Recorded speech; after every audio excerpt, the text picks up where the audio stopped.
Hey Dan, you're muted, but you can stay muted if you want.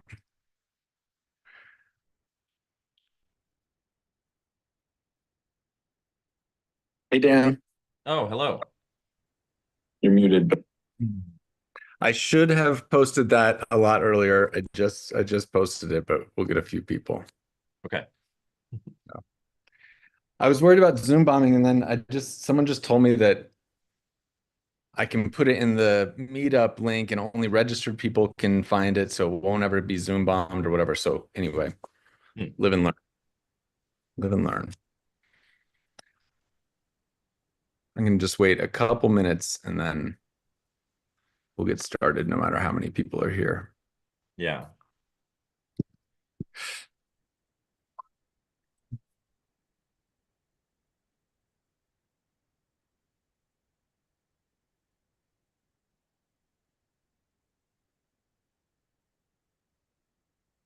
Yeah. For me, some sort of communication to that effect of like it will be fully virtual and I'm just waiting to post the Zoom link would have been helpful because I was like, because the location was listed as the usual spot, I was like, should I drive over there and then it'll just That was like a real be thought. online from the I place? didn't even know that. I didn't even know it was like that. And people had put comments on it, but Yeah.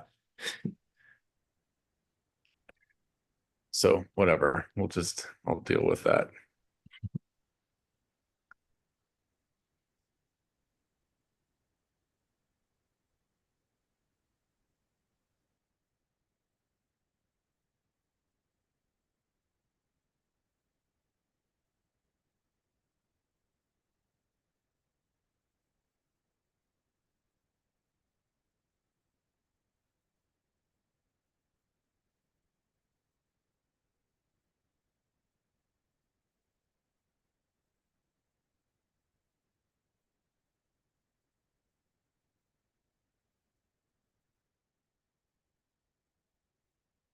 All right, well, I'm just going to get started. I'm going to read through this. Joe and Dan, as much as you guys are interested, I want it to be like an interactive kind of conversation.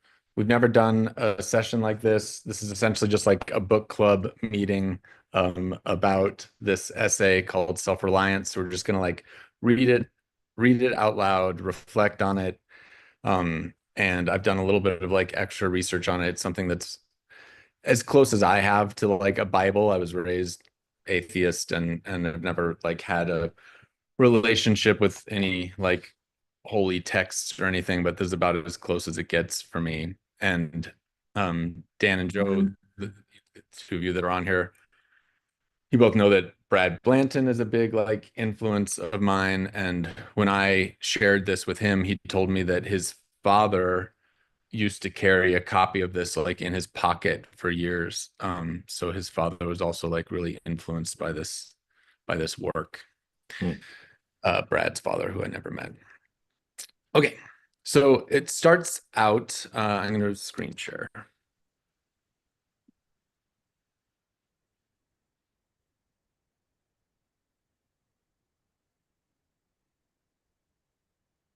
So again, this is written by Ralph Waldo Emerson in 1841. It starts out with this little Latin text that says "Nete Caesiveris extra." I don't know how to pronounce that correctly, but it translates into "Don't seek yourself outside of yourself."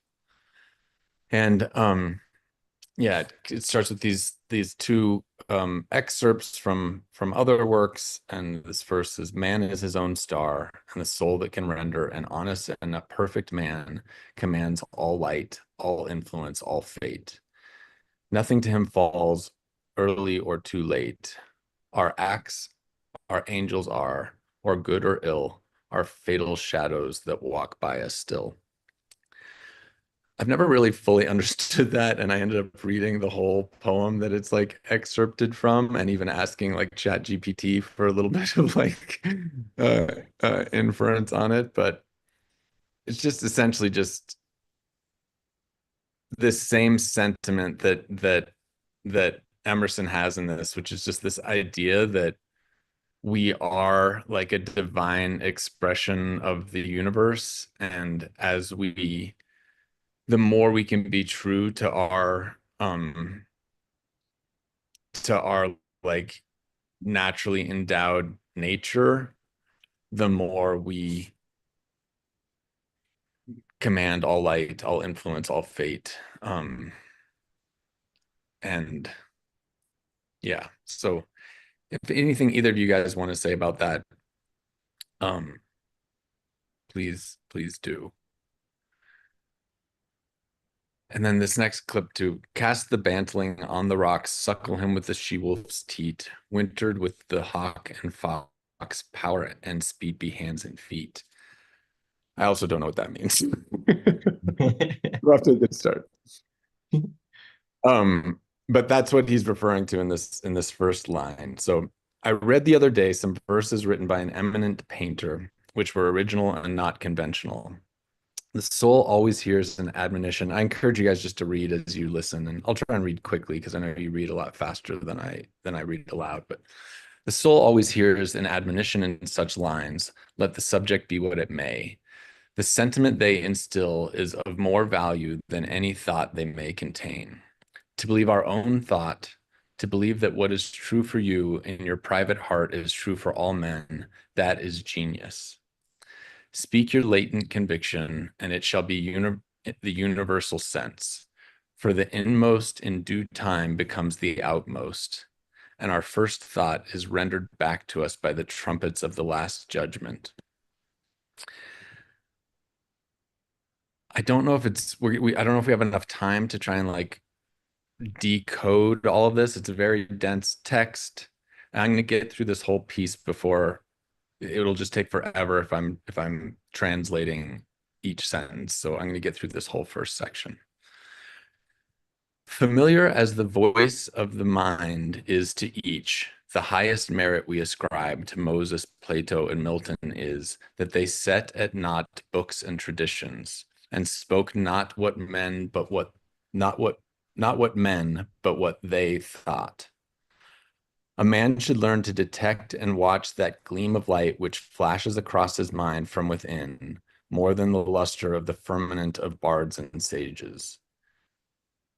So hopefully this is a little bit more clear. Either of you guys like, is this seem like it's getting through it all, or is it just like just weird language?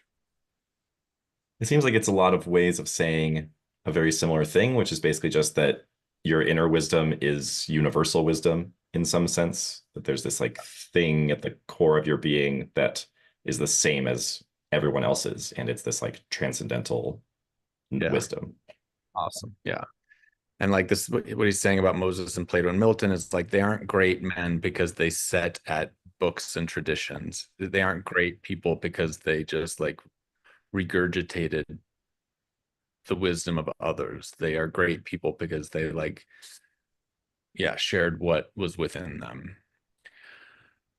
Um, okay. Yet he dismisses without notice his thought because it is his. So like we listen to the bards and sages, but we dismiss our own. That's the natural tendency often to dismiss our own thought. In every work of genius, we recognize majesty.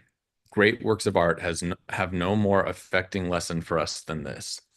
They teach us to abide by our spontaneous impression with good-humored inflexibility than most when the whole cry of voices is on the other side. Else tomorrow a stranger will say with masterly good sense precisely what we have thought and felt all the time, and we shall be forced to take with shame our own opinion from another.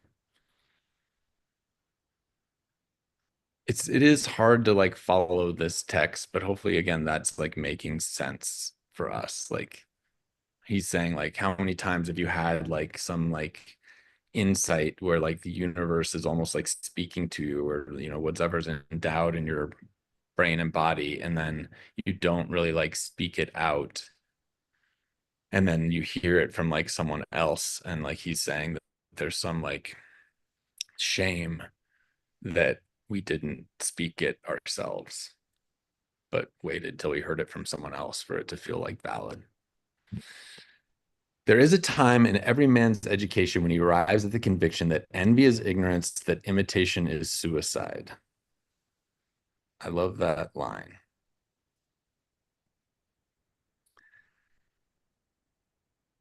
Thank you for joining us. I apologize to all of you that I didn't have the link posted earlier. I did it wrong and I've learned my lesson and I feel shame. Um, What does the envy is ignorance mean, in your opinion? to envy someone else is to ignore, is to be ignorant of the divinity of yourself. Okay, Imitation is suicide. To imitate someone else is to like kill your God-given individual, like independent nature. got it. So this time that he's pointing out in every man's education is not like this is what the herd does. It's saying like you reach a certain level of awareness and then you like discover these truths about Yeah. existence. Got it. Yeah. Yeah. Okay, that imitation is suicide, that he must take himself for better or worse as his portion, that though the whole wide universe, I'm misquoting, but is full of good, no kernel of nourishing corn can come to him but through his toil bestowed on that plot of ground which is given to him to till. So it's just like if you just follow some fucking holy book that someone else wrote, like you're contributing nothing to the fucking world. Like we've all gotten a plot of land to till that is our own. And the corn that will grow from that is so much more valuable than like following along someone else's corn. The power which resides in him is new in nature, and none but he knows what that is which he can do, nor does he know until he has tried. And I will mention too, like this guy lived at a time when, like, whatever, let's when women and men didn't have the same like stature, but we can hopefully forgive him for that.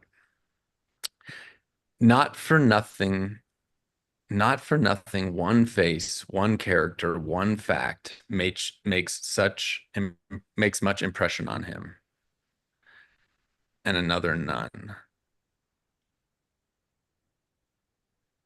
So he's just saying like there's a reason why certain things resonate with us and certain things don't. This sculpture in the memory is not without pre-established harmony. The eye was placed where one ray should fall, that it might testify of that particular ray. We but half express ourselves and are ashamed of that divine idea with which each of us represents.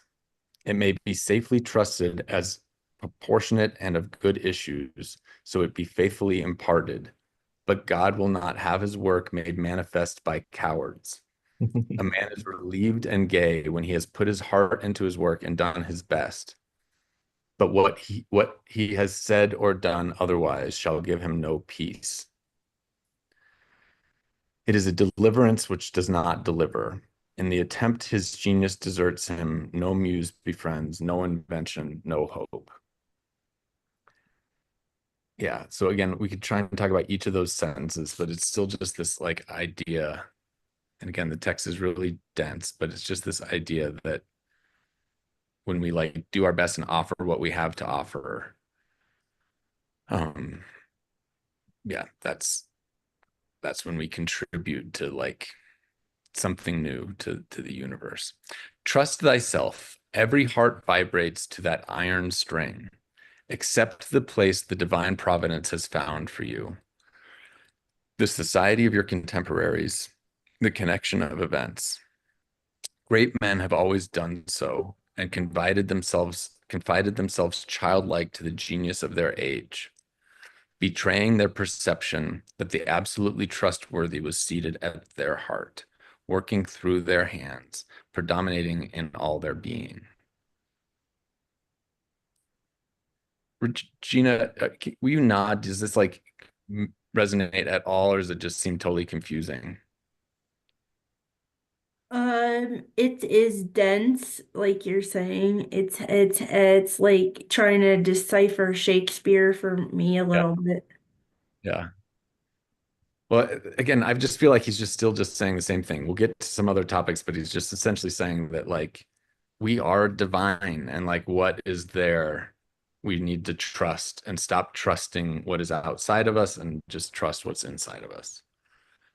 And we are now men, and must accept in the highest mind the same transcendent destiny, and not minors and invalids in a protected corner, not cowards fleeing before revolution, but guides, redeemers, and benefactors, obeying the almighty effort and advancing on chaos and the dark. What pretty oracles nature yields us on this text in the face and behavior of children, babes, and even brutes. That divided and rebel mind, that distrust of a sentiment because our arithmetic has computed the strength and means opposed to our purpose, these have not. Their mind being whole, their eye is as yet unconquered, and when we look in their faces, we are disconcerted. Infancy conforms to nobody, all conform to it, so that one babe commonly makes 4 or 5 out of the adults who prattle and play to it. So God has armed, I think this part makes a little bit more sense. So God has armed youth and puberty and manhood no less with its own piquancy and charm, and made it enviable and gracious, and its claims not to be put by, if it will stand by itself. Do not think the youth has no force, because he cannot speak to you and me. Hark in the next room, his voice is sufficiently clear and emphatic. It seems he knows how to speak to his contemporaries, bashful or bold, then he will know how to make us seniors very unnecessary. So he's essentially just saying like kids that haven't, especially little kids, like a babe, that haven't learned to like bow to authority, like are the authority. Like little kids will get like 4 or 5 adults to like prattle and play to it because they aren't, yeah, falling in line. And he's just saying like God has armed youth with this like bold ability to just like be their true nature, and it gets beaten out of all of us as we grow older. And it And sounds like he's also saying that like different phases of life have their own version of that, but it's yeah, when he's talking about like the no less with its own piquancy, something something, and maybe it's just a matter of it's like less commonly expressed, right? So God has armed youth and puberty and manhood. It sounds like he's saying like these different phases of life all have their own version of oh, that, um, but right, like less common because it does get beaten out of us. thank you. The nonchalance of boys who are sure of a dinner and would disdain as much as a lord to do or say ought to conciliate one. Sorry, one more. It is the healthy attitude. And Heather and Regina, sorry, it's my fault that I didn't have the link posted sooner, but you'll be joining us midway through. And as you'll see, he's kind of just repeating the same kind of ideas in different ways. So you've missed a little bit, but hopefully you'll get into it.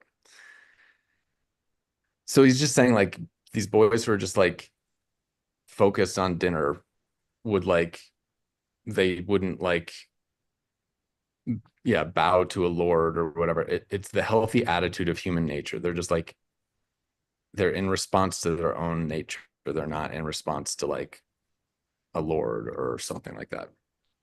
A boy is in the parlor what the pit is in the playhouse, independent, irresponsible, looking out from his corner on such people and facts as pass by. He tries and sentences them on his merits in the swift, summary way of boys, as good, bad, interesting, silly, eloquent, troublesome. He cumbers himself never about the consequences, about interests. He gives an independent and genuine verdict.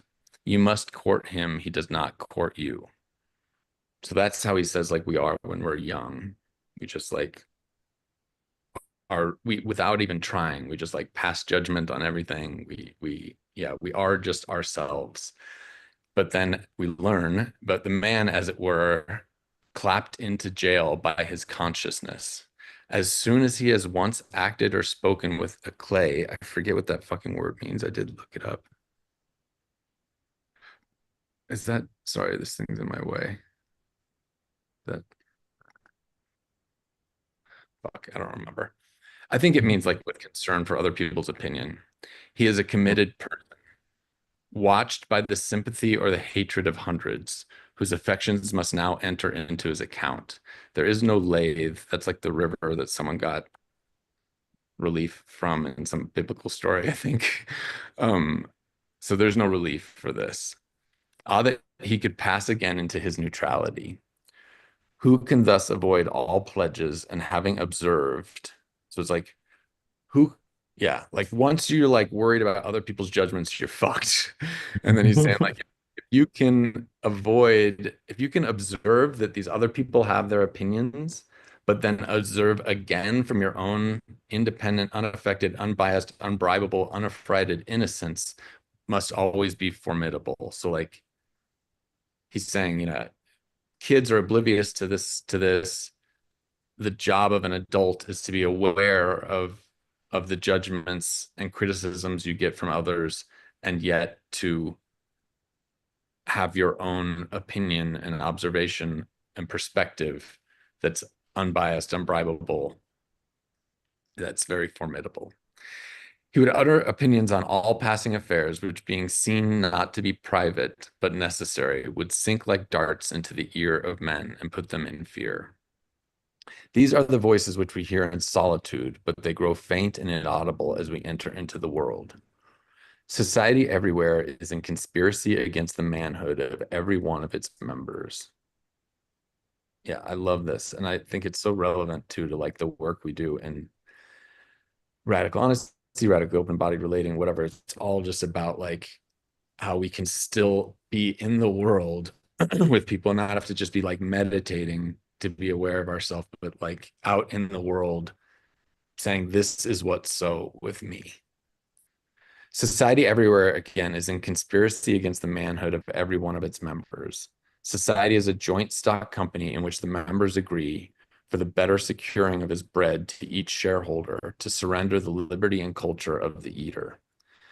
The virtue in most request is conformity. Self-reliance is its aversion. It loves not realities and creators, but names and customs.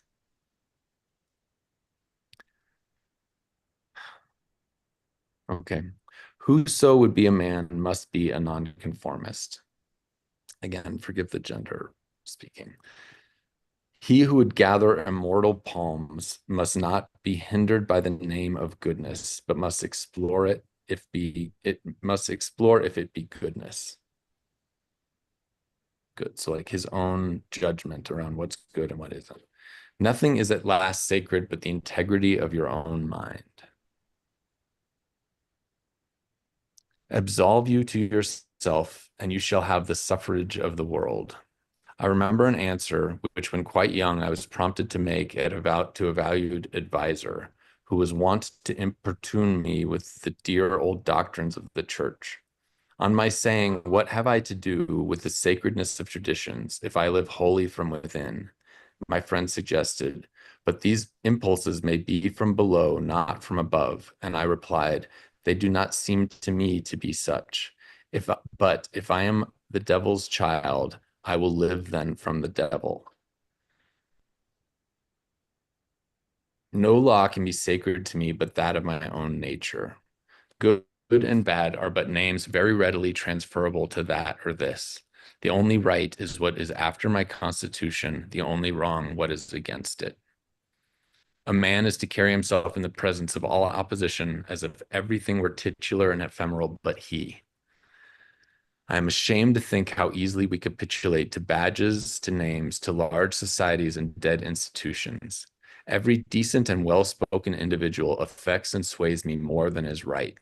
I ought to go upright and vital and speak the rude truth in all ways. If malice and vanity wear the coat of philanthropy, shall that pass? If an angry bigot assumes this bountiful cause of abolition and comes to me with his last news from Barbados, why should I not say to him, go love thy infant, love thy wood chopper, be good-natured and modest, have that grace and never varnish your heart uncharitable ambition with this incredible tenderness for a black folk 1,000 miles off. Sorry, so I'm going to jump back to a little bit of this part about like, but if I am the devil's child, then I will live from the devil. Nothing is sacred to me but that of my own nature.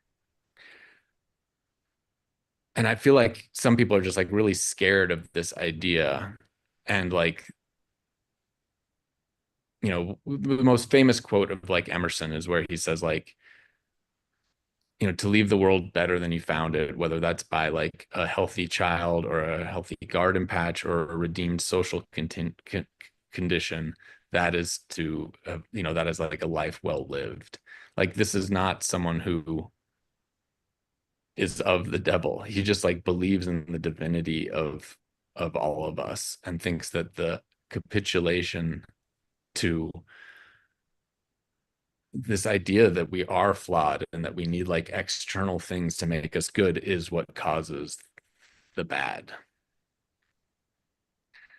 Yeah. And so he's just saying like he he's more swayed than he wants to be by others. Um so he's still talking about like kind of like a philanthropist who's like maybe not like focus on their own infant, their own wood chopper, but like some social condition from 1,000 miles off. Thy love afar is spite at home. So like, yeah, people who are like trying to reform some social condition, but then like are cruel to their kids, he's saying like is not admirable. Rough and graceless would be such greeting, but truth is handsomer than that affection, than the affection of love. Your goodness must have some edge to it, else it is none. The doctrine of hatred must be preached as the counteraction of the doctrine of love when that pules and whines. I shun father and mother and wife and brother when my genius calls me. I would write on the lintels of the doorpost, whim. I hope it is somewhat better than whim at last, but we cannot spend the day in explanation.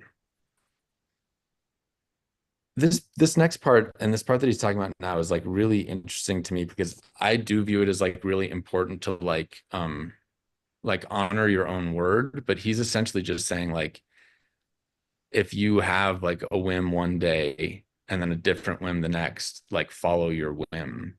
And yeah, it goes against what I view as a core value of mine, but I really like his reasoning and it goes on for a little while.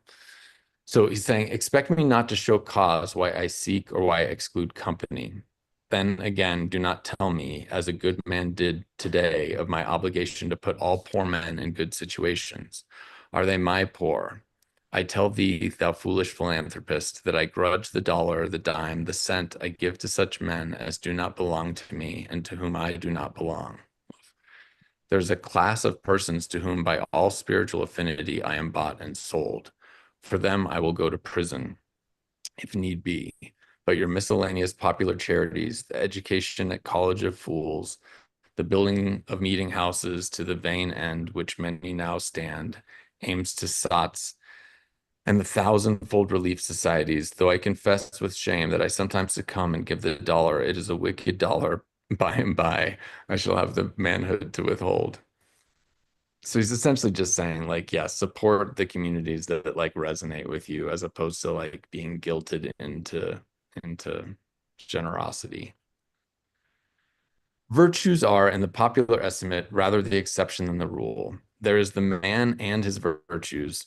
Men do what is called a good action as some piece of courage or charity, much as they would pay a fine in an expiation of daily non-appearance on a parade.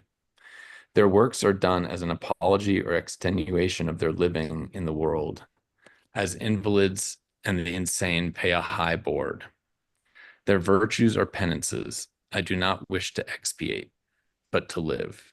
My life is for itself and not for a spectacle. I much prefer that it should be of a lower strain, so it be genuine and equal, than that it should be glittering and unsteady.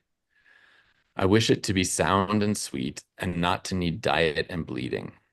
I ask primary evidence that you are a man, and refuse this appeal from the man to his actions. I know that for myself it makes no difference whether I do or forbear those actions which are reckoned excellent. I cannot consent to pay for a privilege intrinsic right. Few and mean as my gifts may be, I actually am, and do not need for my own assurance or the assurance of my fellows any secondary testimony. Anybody have anything to say about that? I definitely myself am lost a little bit with that last section. So it It sounds like makes he's me talking think of about, go ahead. that makes me think about how we've seen a lot of criticism in recent years about like performative shows of empathy or support.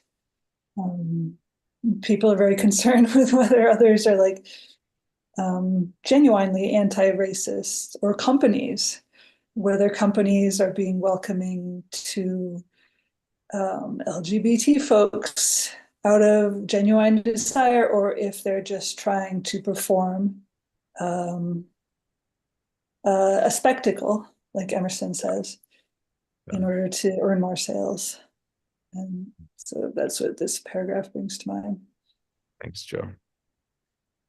Dan, you want to add anything, or is that good? Yeah, I think same thing applied at the level of the individual, of like living according to an external moral code is done from a place of wanting to be perceived as a good person by oneself and others, versus living according to this inner knowledge is what he sees as a more, not just more valuable, but like the other way of living is not valuable at all in his judgment. And so these external morals are like inherently performative for him. It's awesome. Thank you, guys.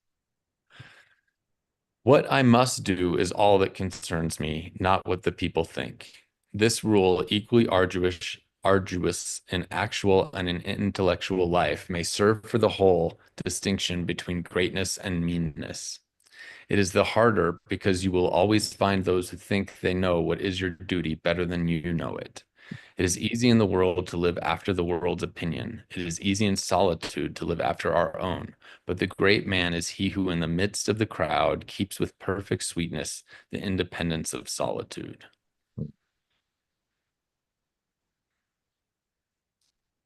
Hopefully that makes sense to everybody, yeah?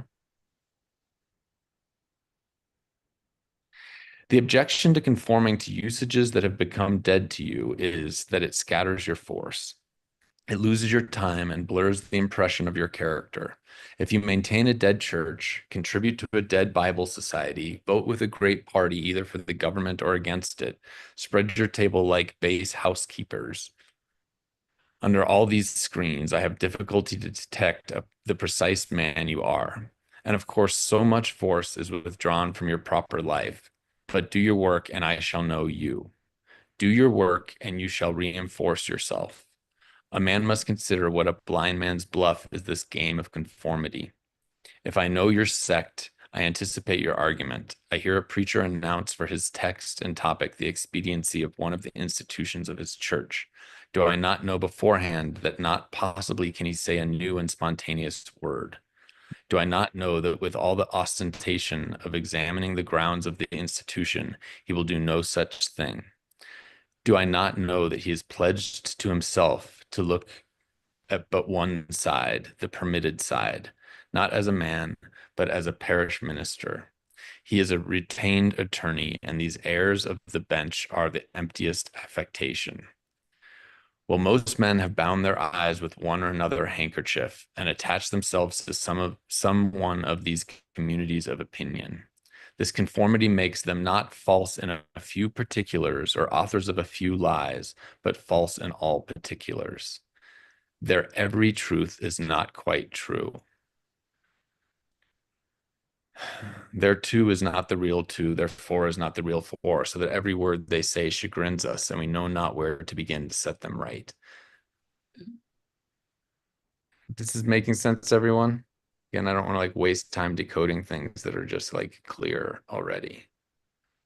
Good. Yeah, like if you were to strike out on your own and say shit, you might be wrong. You might be false in a few particulars. But if you just repeat what has already been said, you're false in all particulars because it's just not you. Yeah, and it feels just like so cowardly. Like this whole essay just for me just feels like an emboldening permission to like be myself. Where are we? Meantime. Thank you. Meantime, nature is not slow to equip us in the prison uniform of the party to which we adhere. We come to wear one cut of face and figure and acquire by degrees the gentlest asinine expression. There is a mortifying experience in particular which does not fail to wreak itself also in the general history. I mean, the foolish face of praise, the forced smile which we put on in company where we do not feel at ease to answer to conversation which does not interest us. The muscles not spontaneously moved, but moved by a low usurping willfulness, grow tight about the outline of the face with the most disagreeable sensation. Somebody just decode that, please. I think he's referring to maybe not small talk per se, but like the broader thing that causes small talk of like pretending to be interested in another person or pretending to be like showing up in a conversation when really you're both just performing these fake roles of like, here's something interesting and I'm interested in that. And you're all just lying to each other with smiles. Yeah. Yeah, like it'd be so nice to say, I do not feel at ease in this conversation, which does not interest me. And yeah, just like when it does interest you, spontaneously move the muscles of the smile. Like, sorry to speak in this way, but like, yeah, I'm just reading while I'm speaking, and like how uncomfortable it is. It's the most disagreeable sensation to like force this smile when you don't really want to smile. And I love this line. For nonconformity, the world whips you with its displeasure. And therefore, a man must know how to estimate a sour face. The bystanders look askance on him in the public street or in the friend's parlor. If this aversation had its origin in contempt and resistance like his own, he might well go home with a sad countenance. But the sour faces of the multitude, like their sweet faces, have no deep cause, but are put on and off as the wind blows and a newspaper directs. It is the discontent of the multitude more formidable, yet it is the discontent of the multitude more formidable than that of the Senate and the college. It is easy enough for a firm man who knows the world to brook the rage of the cultivated classes. What does the The, word brook mean in that context? I don't know. Is that like to weather or to like I invite? think like, Go ahead, Joe. no, I don't know. I changed my mind. I think it would mean, yeah, to like stand against the rage of the cultivated classes, I would think. Okay. Like the phrase, I will brook no dissent. What's that mean? So is that like tolerate? Like, yeah. Actually, I'm just gonna look it up. Okay. Think. Yeah, there's a lot of unfamiliar vocabulary for me in this, but most of it I've been able to, roll with based on context. But it seems like the meaning of this kind of hinges on of this sentence hinges on what this word means. So, To tolerate or put up with. all right. Thanks. So it's easy enough for a firm man who knows the world to tolerate the rage of the cultivated classes. Oh, so that means, I guess, yeah, to like, it's okay for the cultivated classes to have rage at you and still just like do your thing, I think. Yeah. Their rage is decorous and prudent, for they are timid as being very vulnerable themselves. But when to their feminine rage the indignation of the people is added, when the ignorant and the poor are aroused, when the unintelligent brute force that lies at the bottom of society is made to growl and mow, it needs the habit of magnanimity and religion to treat it godlike as a trifle of no concernment. Anybody can speak on this if they want to, but to me, again, this whole thing is essentially just saying, like, we all have learned to like judge people for, or like to say it's wrong to,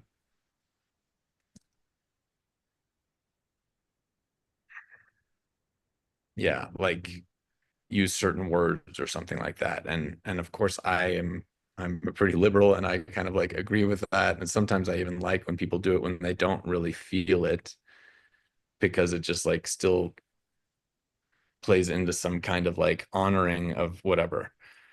But he's just saying, just like fucking say it and like let what happens happens. Like get scorned, get educated, get whatever might happen. He's not exactly saying that, but And it seems like the last bit there is saying like generally the good thing is not to care about other people's, I don't know, performative rage against your actions. And yeah, like, it is important with like the cultivated classes, is I think what he calls them. He's like, and that's not too hard because they're all a bunch of like comfortable sissies, is kind of the vibe that I'm getting from his comments there. And then he's like, it's a lot harder to do when like all manner of classes of people are against you and you need to be like a god to withstand that, but like that's still the thing that you should be doing. yeah, that it's yeah, good. All right, I'm going to keep going. The other terror that scares us from self-trust is our consistency. This is the part I was talking about earlier. A reverence for our past act or word, because the eyes of others have no other data for computing our orbit than our past acts, and we are loath to disappoint them. But why should you keep your head over your shoulder? Why drag about this corpse of your memory, like your word, lest you contradict something that you have stated in this or that public place? Suppose you should contradict yourself. What then? It seems to be a rule of wisdom never to rely on your memory alone, scarcely even in acts of pure memory, but to bring the past for judgment into the thousand-eyed present and live ever in a new day. If your metaphysics you have denied personality to the deity, wait, in your metaphysics you have denied personality to the deity, yet when the devout motions of the soul come, yield to them heart and life, though they should clothe God with shape and color. Leave your theory as Joseph his coat in the hand of the harlot and flee. He's just saying be willing to like change your mind. Yeah, we have this idea like with politicians that like if they change their mind, it's like a sign of weakness. And he's saying that like sticking to your word is actually the sign of weakness. A foolish consistency is the hobgoblin of little minds. Again, this like goes against like honoring my word is something my dad like ingrained in me. I still think of it as like a true like measure of integrity, but I also really honor what he's saying here. Adored by little statements and philosophers and divines, with consistency, a great soul has simply nothing to do. He may as well concern himself with his shadow on the wall. Speak what you think now in hard words, and tomorrow speak what tomorrow thinks in hard words again, though it contradict everything you said today. Ah, so you shall be sure to be misunderstood. Is it so bad then to be misunderstood? Pythagoras was misunderstood, and Socrates and Jesus and Luther and Copernicus and Galileo and Newton, and every pure and wise spirit that ever took flesh. To be great is to be misunderstood. I think we're still going with the same topic, so I'm not going to talk about it now. I suppose no man can violate his nature. All of the sallies of his will are rounded in by the law of his being, as the inequalities of Andes and Himalaya are insignificant in the curve of the sphere. Nor does it matter how you gauge and try him. A character is like an acrostic, I don't know that word, is like an acrostic or Alexandrian stanza. Read it forward, backward, or across, it still spells the same thing. In this pleasing, contrite wood life which God allows me, let me record day by day my honest thought without prospect or retrospect, and I cannot doubt it will be found symmetrical, though I mean it not and see it not. So he's not trying to be symmetrical. He's not trying to be consistent, but he's like, if I really follow my nature, it's going to be consistent in a different way, in like a bigger way. My book should smell of pines and resound with the hum of insects. The swallow over my window should interweave that thread or straw he carries in his bill into my web also. We pass for what we are. Character teaches above our wills. Men imagine that they communicate their virtue by or vice only by overt actions and do not see that virtue or vice emit a breath every moment. He's still on the same topic, so I'm going to keep going. There will be an agreement in whatever variety of actions, so they be each honest and natural in their hour. I'm lucky he kind of repeats himself so much because I don't understand half of what he's saying, but he just says the same thing in so many different ways that like one of them will resonate with you. For of one will, the actions will be harmonious. One person's will, if you truly follow your will, your actions are going to be harmonious, however unlike they seem. These varieties are lost sight of at little distance. Lost sight of. These varieties are lost sight of at a little distance. You sit back at a little height of thought. One tendency unites them all. The voyage of the best ship is a zigzag line of 100 tacks. See the line from a sufficient distance, and it straightens itself to the average tendency. Your genuine action will explain itself and will explain your other genuine actions. Your conformity explains nothing. Act singly, and what you have already done singly will justify you now. Greatness appeals to the future. If I can be firm enough today to do right and scorn eyes, I must have done so much right before as to defend me now. Be it how it will, do right now. Always scorn appearances, and you always may. The force of character is cumulative. All the foregone days of virtue work their health into this. What makes the majesty of the heroes of the Senate and the field, which so fills the imagination? The consciousness of a train of great days and victories behind, they shed a united light on the advancing actor. He is attended as by a visible escort of angels. That is it which throws thunder into Chatham's voice and dignity into Washington's port and America into Adam's eye. I don't know what that means. Honor is venerable to us because it is no ephemeris. It is no ephemeris. It is always ancient virtue. We worship it today because it is not of today. We love it and pay it homage because it is not a trap for our love and homage. It is self-dependent, self-derived, and therefore of an old immaculate pedigree, even if shown in a young person.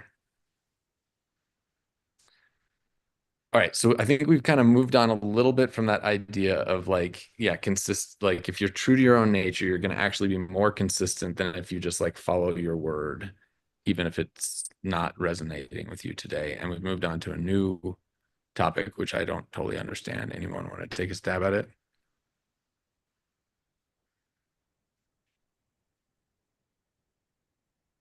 Good. We'll just keep. So he's talking about like you don't need to come up with an explanation for your actions that are done in the spirit of truth because you have this whole back catalog of things that like on the surface or like at the very close up level seemed to contradict each other. But if you zoom out, there's this overarching consistency to it.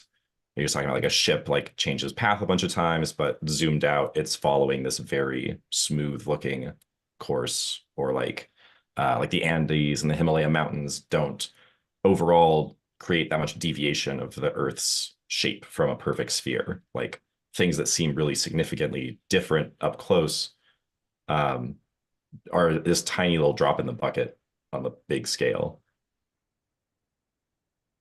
Thank you. I hope in these days we have heard the last of conformity and consistency. Yeah. Looking 200 years. Not quite. Let the words be gazetted and ridiculous henceforward. Instead of the gong for dinner, let us hear a whistle from the Spartan fife. Let us never bow and apologize more. A great man is coming to eat at my house.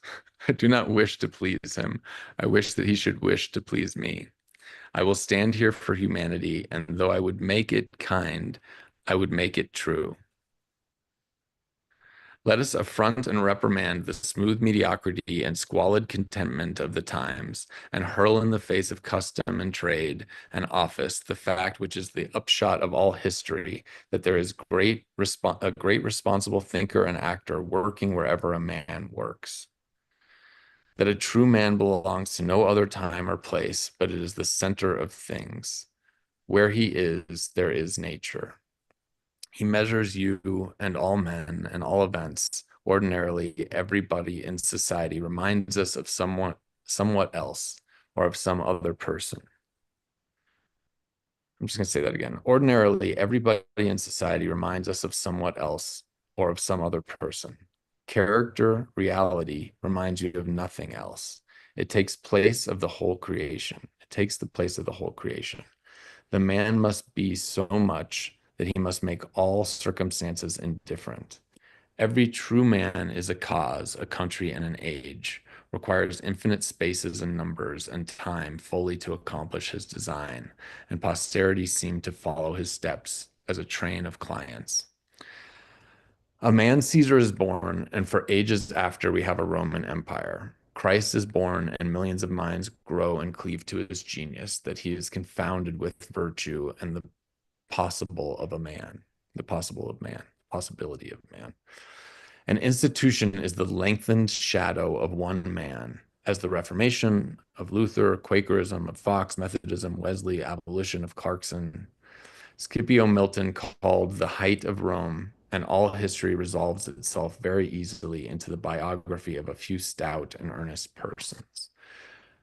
Yeah, so I'm just reading that too, is just saying what he said at the beginning, which is like when you are really fucking true to yourself, it's just like such a fucking superpower that like yeah, it like sways the whole world. That like I think he believes that like a lot of people could be like Caesar or Christ if they were just like true to their nature and didn't capitulate to anything else, just like shined forth the like divinity of their nature.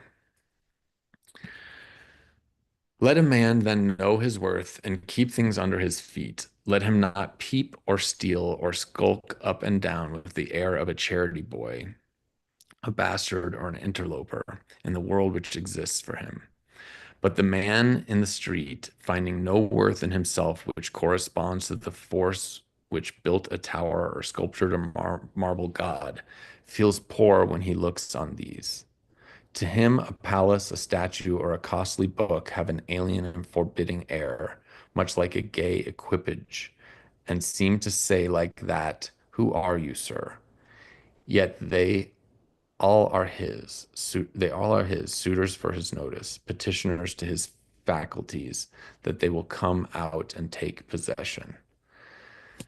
The picture waits for my verdict. It is not to command me, but I am to settle its claims to praise.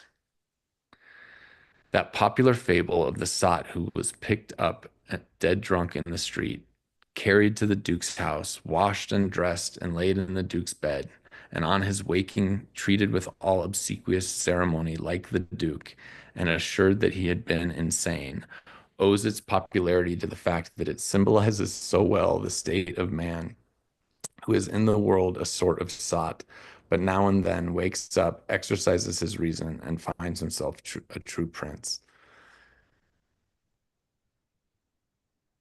Anyone make any sense of that?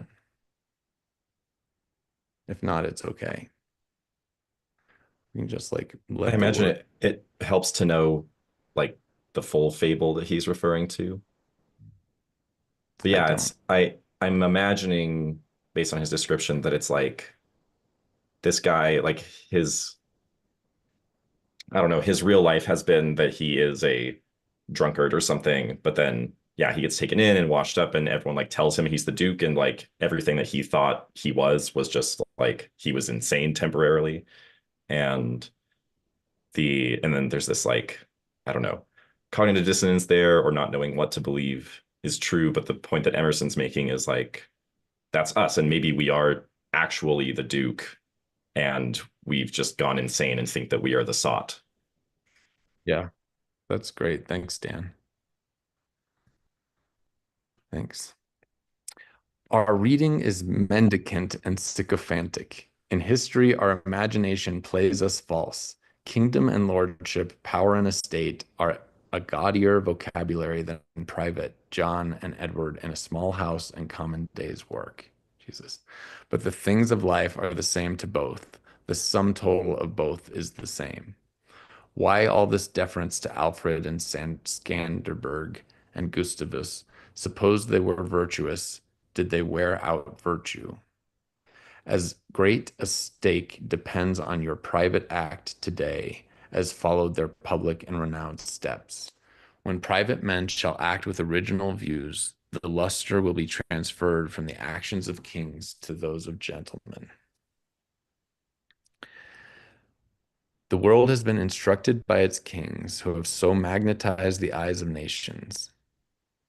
It has been taught by this colossal symbol the mutual reverence that is due from man to man, the joyful loyalty with which men have everywhere suffered the king, the noble, or the great proprietor to walk among them by a law of his own, make his own scale of men and things, and reverse theirs, pray for benefits not with money but with honor, and represent the law in his person was the hieroglyphic by which they obscurely signified their consciousness of their own right and comeliness, the right of every man.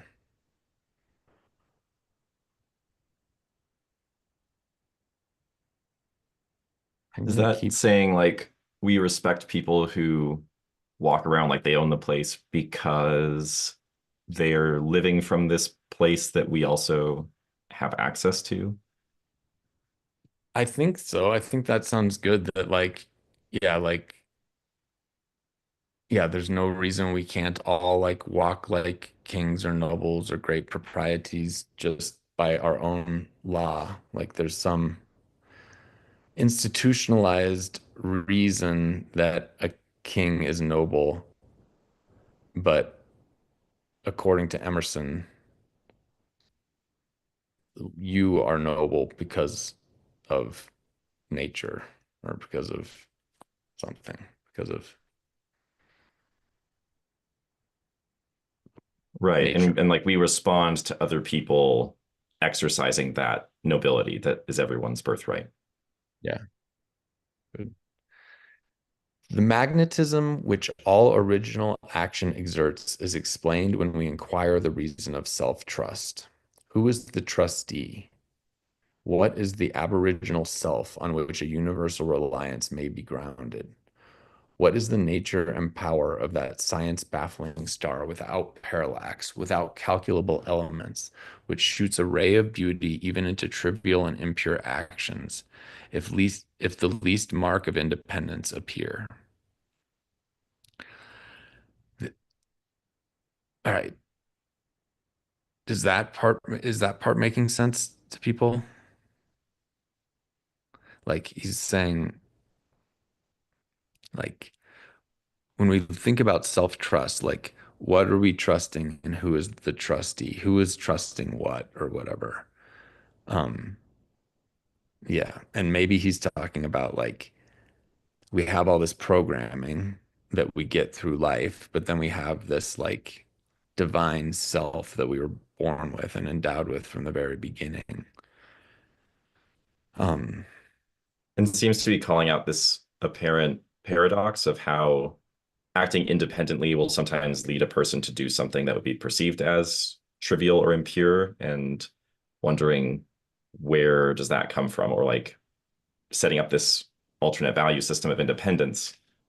Yeah, where does that value ultimately come from? Good. So the inquiry leads us to that source, like questioning the value. At once the essence of genius, of virtue, and of life, which we call spontaneity or instinct. We denote this primary wisdom as intuition, whilst all later teachings are tuitions. In that deep force, the last fact behind which analysis cannot go, all things find their common origin. For the sense of being, which in calm hours rises, we know not how, in the soul, is not diverse from things, from space, from light, from time, from man, but one with them, and proceeds obviously from the same source, whence their life and being also proceed. That's the longest sentence ever. yeah, I I don't know. think He's made some other good attempts though. yeah. But he's just saying, yeah, like when you listen to yourself, like I think he's saying like God speaks through you or something.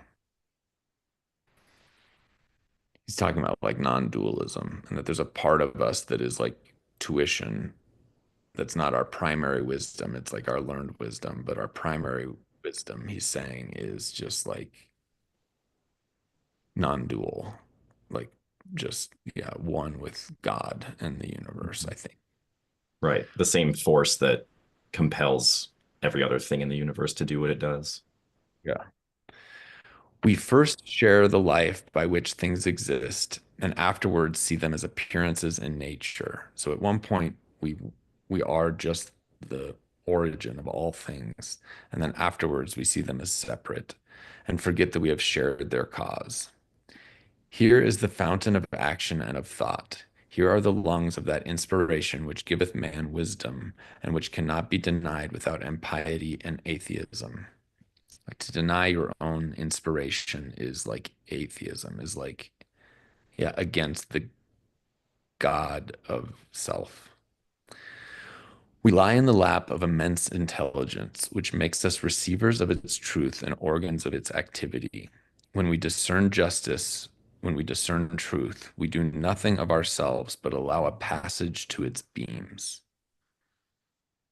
Just give me a nod if you guys like get that. If we ask whence this comes, if we seek to pry into the soul that causes, all philosophy is at fault. Its presence or its absence is all we can affirm. Every man discriminates between the voluntary acts of his mind and his involuntary perceptions, and knows that to his involuntary perceptions a perfect faith is due. He may err in the expression of them, but he knows that these things are so, like day and night, not to be disputed. Yeah. So that's talking about our like intrinsic un like whatever intuitive kind of like actions. And then he says my willful actions, which are more like concerted, constructed actions, are but roving, the idlest reverie, the faintest native emotion, command my curiosity and respect. Thoughtless people contradict as readily the statement of perceptions as of opinions, or rather, much more readily, for they do not distinguish between perception and notion. They fancy that I choose to see this or that thing, but perception is not whimsical, but fatal. If I see a trait, my children will see it after me, and in course of time, all mankind, although it may chance that no one has seen it before me, for my perception of it is as much a fact as the sun. Whew. So Mhm. I am feeling that I'm skewing this through like some of the work we do in radical honesty because I'm like really seeing like stuff about like the difference between concepts and percepts, between thoughts and noticing like the exercises we do in the meetups. But anybody else like want to talk about this?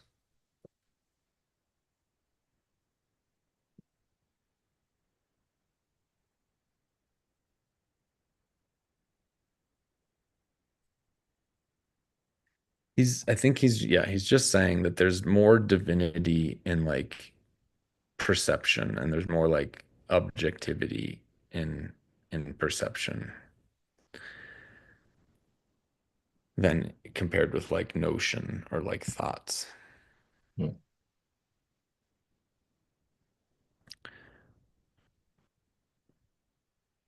And Okay. a lot more solidness, he seems to be saying. The relations of the soul to the divine spirit are so pure that it is profane to seek to interpose helps.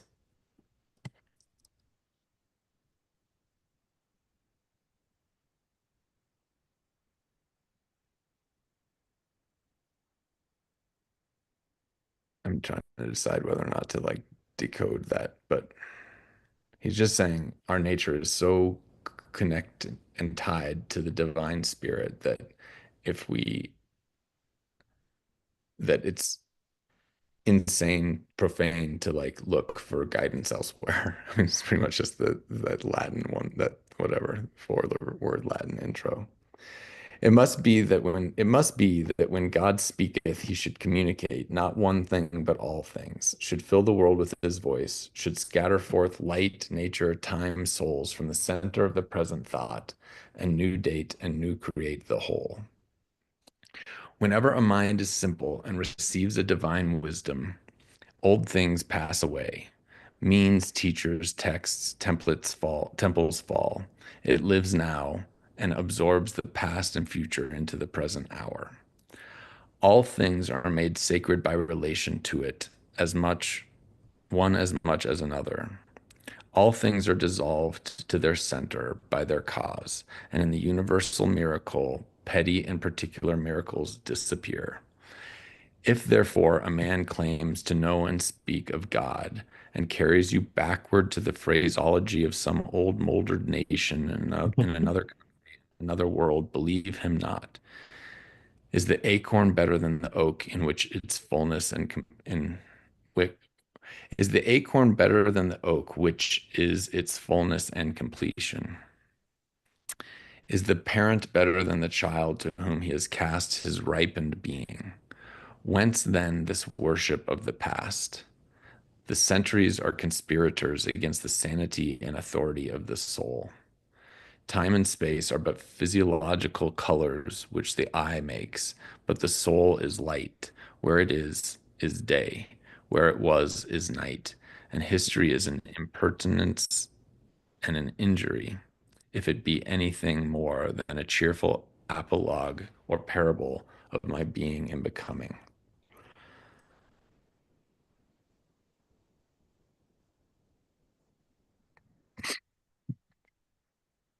Sorry. I hope everybody just kind of understands that. Same with me. Like I'm only understanding like 20% of it, but it's enough to like get the message. To me, seems to be saying here, don't worship the past. Like God is in the present, or Yeah. our own divinity is in the present, and like the past can be useful a little bit for like providing context, but otherwise doesn't really have much value compared to what's here now. Yeah. Like for some reason we have some crazy reverence for the past.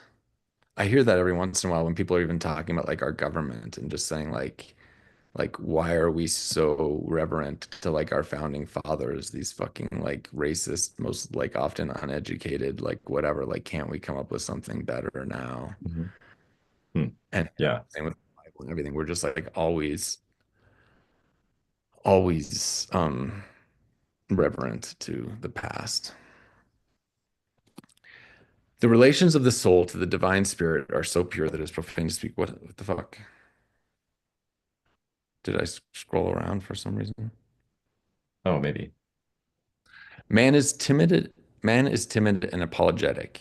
He is no longer upright. He dares not say, I think I am, but quotes some saint or sage. He is ashamed before the blade of grass or the blowing rose. These roses under my window make no reference to the former roses or to the better ones. They are for what they are. They exist with God today. There is no time to them. There is simply the rose.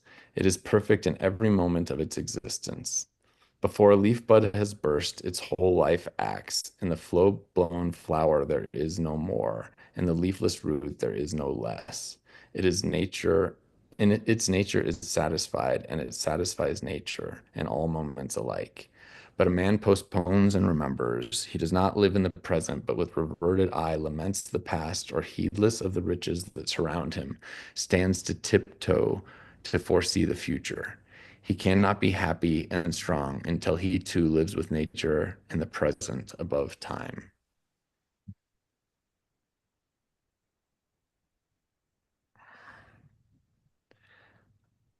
Yeah, I appreciate you two sticking around, but whatever. He's just saying like we, yeah, when we are He's just saying like every phase of time is divine in the now. And yeah, like a rose doesn't yearn for the day when it will be in full bloom or mourn the day when it was. It just like is in divinity at all times. This should be plain enough. Yet see what strong intellects dare not yet hear God himself, unless he speak the phraseology of I know not what, David or Jeremiah or Paul. We shall not always set so great a price on a few texts, on a few lives. We are like children who repeat by rote the sentences of grandames and tutors, and as they grow older, of the men and talents and character they chance to see, painfully recollecting the exact words they spoke afterwards, when they come into the point of view which those who had uttered these sayings, they understand them and are willing to let the words go. For at any time they can use words as good when occasion comes. Dan, it's just you and me. All If we right. if we live truly, we shall see truly. As it is as easy for the strong man to be strong as it is for the weak to be weak. When we have new perception, we shall gladly disburden the memory of its hoarded treasures as old rubbish. When a man lives with God, his voice shall be as sweet as the murmur of the brook and the rustle of the corn. I like the it is as easy for the strong man to be strong as it is for the weak to be weak. Um, I think coming back to his point of just living according to one's own nature, um, and coming against this perception of like being strong is inherently harder than being weak. Like being weak is just like what you want to do if you want life to be easy, but yeah, that like creates its own difficulties. thanks. Yeah. Please, please keep doing that. And now, at last, the highest truth on this subject remains unsaid, probably cannot be said, for all that we say is the far off remembering of the intuition. That thought by what I can now nearest approach to say it is this. When good is near you, when you have life in yourself, it is not known, it is not by any known or accustomed way. You shall not discern the footprints of any other. You shall not see the face of man. You shall not hear any name. The way, the thought, the good shall be wholly strange and new. It shall exclude example and experience. You take the way from man, not to man. All persons that ever existed are its forgotten ministers. Fear and hope are alike beneath it. There is somewhat low even in hope. In the hour of vision, there is nothing that can be called gratitude nor properly joy. The soul raised over passion beholds identity in eternal causation, perceives the self existence of truth and right, and calms itself with knowing that all things go well. Vast spaces of nature, the Atlantic Ocean, the South Sea, long intervals of time, years, centuries are of no account. This which I think and feel underlay every former state of life and circumstances, as it does underlie my present and what is called life and what is called death. All right, I was following the first half, but lost the second half. What are your thoughts, Dan? Yeah. It makes me think of, I want to say it's Shakespeare, of there's nothing good or bad, but thinking makes it so, or something to that effect, Hmm. where here he seems to be saying, so the soul raised over passion beholds identity and eternal causation, blah, blah, blah, calms itself with knowing that all things go well. So I think it's maybe again similar to his metaphor of the close-up view of things seems to be this chaotic churn, and it's like things are good for this fleeting moment and then it's just like back into bad. And when you zoom out and take this more global perspective, you like it's not even seeing the same things but like more of them. It's like you're aware of a structure that transcends the noise of the minutia of life. So it seems like he's saying here, like if you take the ultimate zoomed out perspective, you just see that nature is, and the entire arc of history just is so, and it's all good. Not good in this like way of us judging things as like good or bad, but it's just like it is because it is. Good. Good because existence is good or whatever. Yeah. And the beginning part, I think he's just saying like when I think he's just saying like pay attention to the things that are not by any known or that are not known by not some known or accustomed way or something. Like you don't see the footprints of others.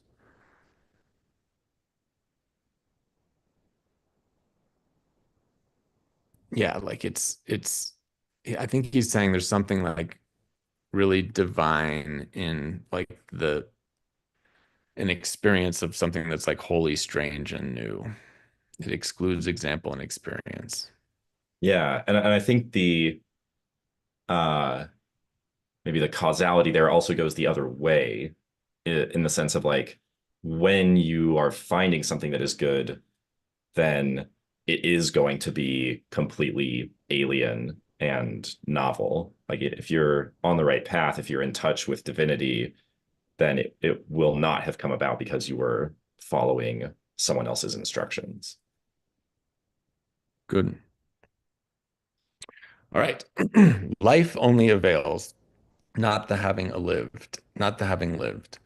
Power ceases in the instant of repose. It resides in the moment of transition from a past to a new state, in the shooting of the gulf and the darting to an aim. This one fact the world hates, that the soul becomes, for that forever degrades the past. This one fact the world hates, that the soul becomes, for that forever degrades the past, turns all riches to poverty, all reputation to shame, confounds the saint with the rogue, shoves Jesus and Judas equally aside. Why then do we prate of self-reliance? Inasmuch as the soul is present, there will be power not confident but agent. To talk of reliance is a poor external way of speaking. Speak rather of that which relies, because it works and is. Who has more obedience than I masters me? Who has more obedience than I masters me, though he should not raise his finger? Round him I must revolve by the gravitation of spirits. We fancy it rhetoric when we speak of eminent virtue. We do not yet see that virtue is height, and that a man or a company of men, plastic and permeable to principles by the law of nature, must overpower and ride all cities, nation, kings, rich men, poets who are not. Jesus Christ. Do you feel like you got that or no? It's So okay. the first part of this is seeming to point out basically that the goal is not to reach a particular state, but rather to be involved in a process. So, which for me almost feels like leaning into a verb way of being as opposed to a noun way of being. Like not quite that, but something like that. Of this one fact the world hates, that the soul becomes, or we're talking about like power is in this moment of transition. That this like aliveness, this vitality is in the process, not in like I'm going like the process is like a means to an end of me reaching a state. Like the state doesn't fucking matter, is what he's saying. It's all the process. Hmm. I I'm not didn't get that sure. out. I'm not sure what the deal is with the who has more obedience than I masters me. Um, maybe I'm just missing like what the obedience is with regards to. Also, what did you say? We started talking at the same time. No, I didn't have anything to say. I just said I didn't get that from this, but I didn't really get anything from this piece. It's really Or he quick. says like, in as much as the soul is present, there is power not confident but agent, which is again like it's not there to rest on your laurels and like be powerful, quote unquote, but it's like the act of being able to do things. Mhm. Cool. Chat GPT agrees with you. Cool. Is that too small for you to see? No, I can see it. Yep, yeah. Soul's dynamic growth disrupts conventions, equalizing all individuals by negating fixed identities. Right.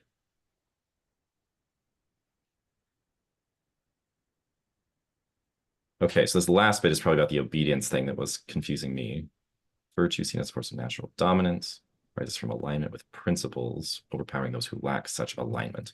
Okay, so maybe it's whoever has obedience to this inner force or this nature of change, this nature of becoming, whoever is obedient to that would be a like man in Emerson's words, or a person who is self-reliant and therefore exercise this command over others who don't have that.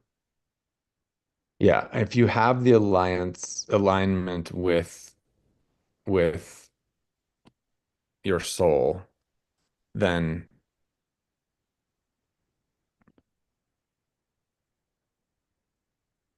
then yeah, then you if you don't have that like alignment from your soul, you get overpowered by this like idea of virtue and Mm. yeah, and like principles.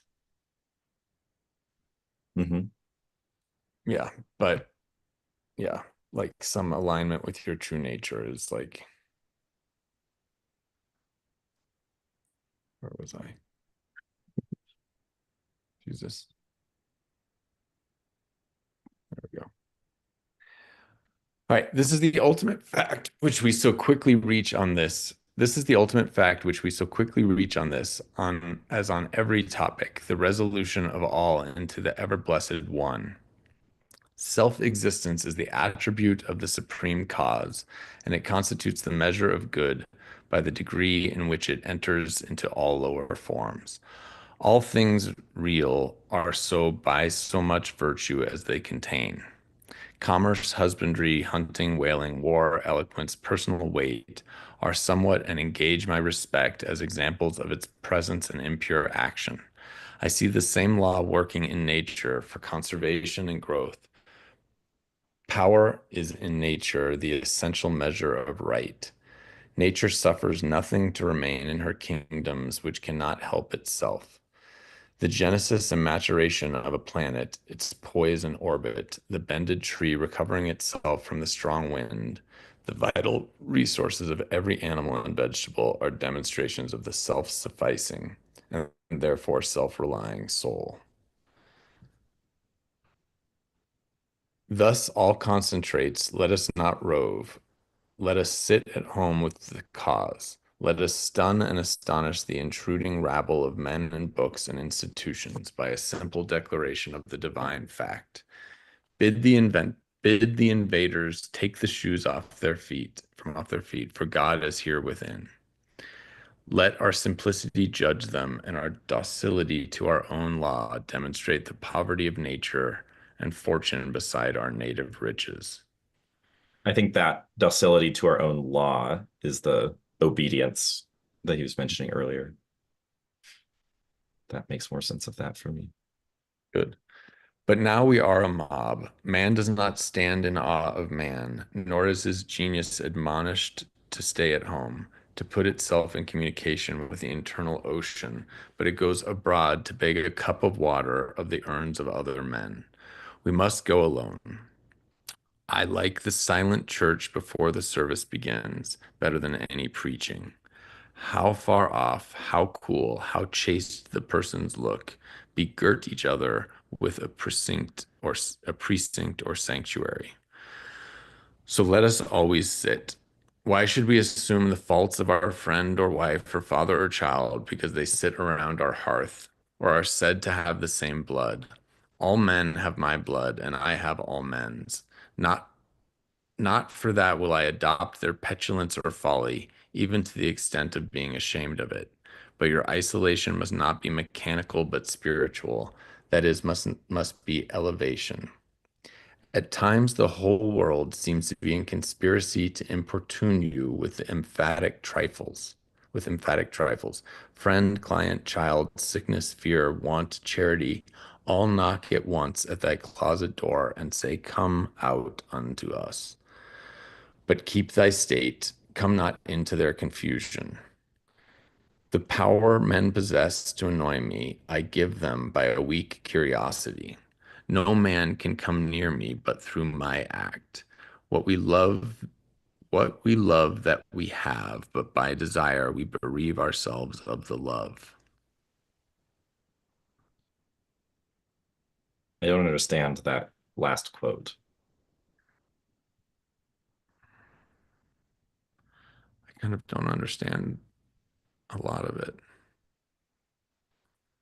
The general gist seems to be this like solidness, like not getting battered about by other people's questions and faults and requests.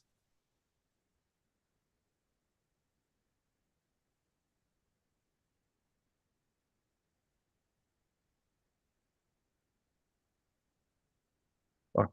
Did you copy the whole thing somehow? Yeah, I think so.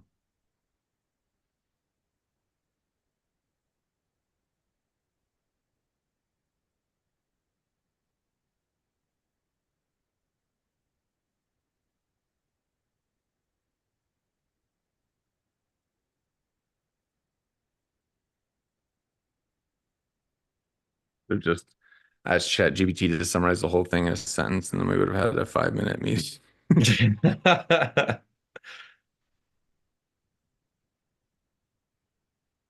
Yeah,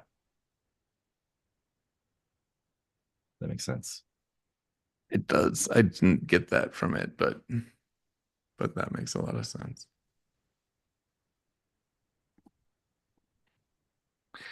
If we cannot at once rise to the sanctities of obedience and faith, let us at least resist our temptations.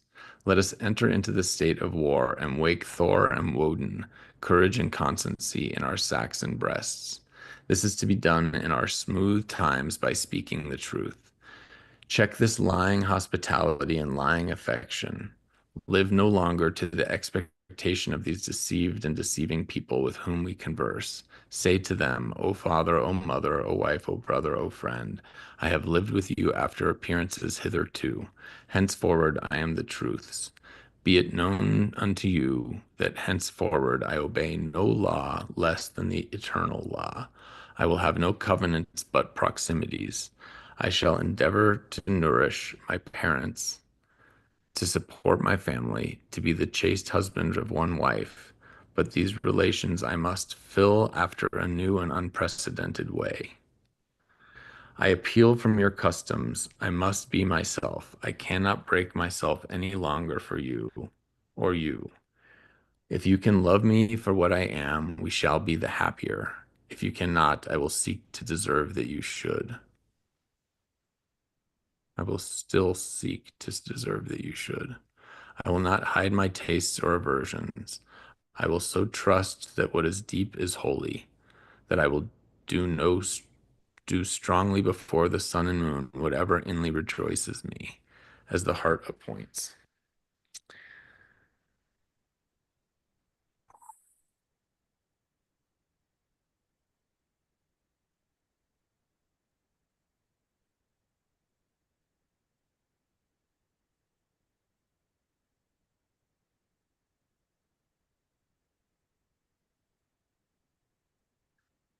If you are noble, I will love you. If you are not, I will not hurt you and myself by the Hypocritical.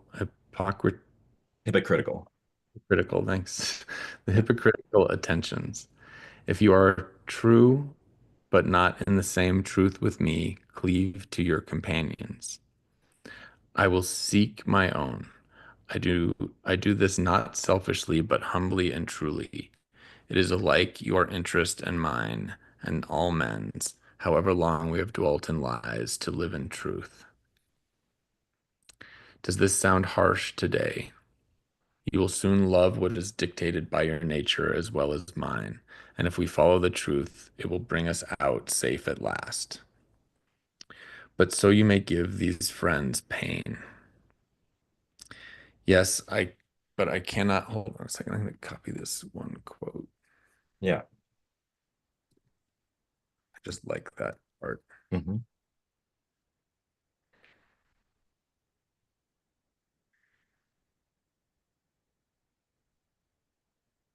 If we follow the truth, it will bring us out safe at last. But so you may give these friends pain. Yes, but I cannot sell my liberty and my power to save their sensibility. Besides, all persons have their moments of reason when they look out into the region of absolute truth. Then will they justify me and do the same thing.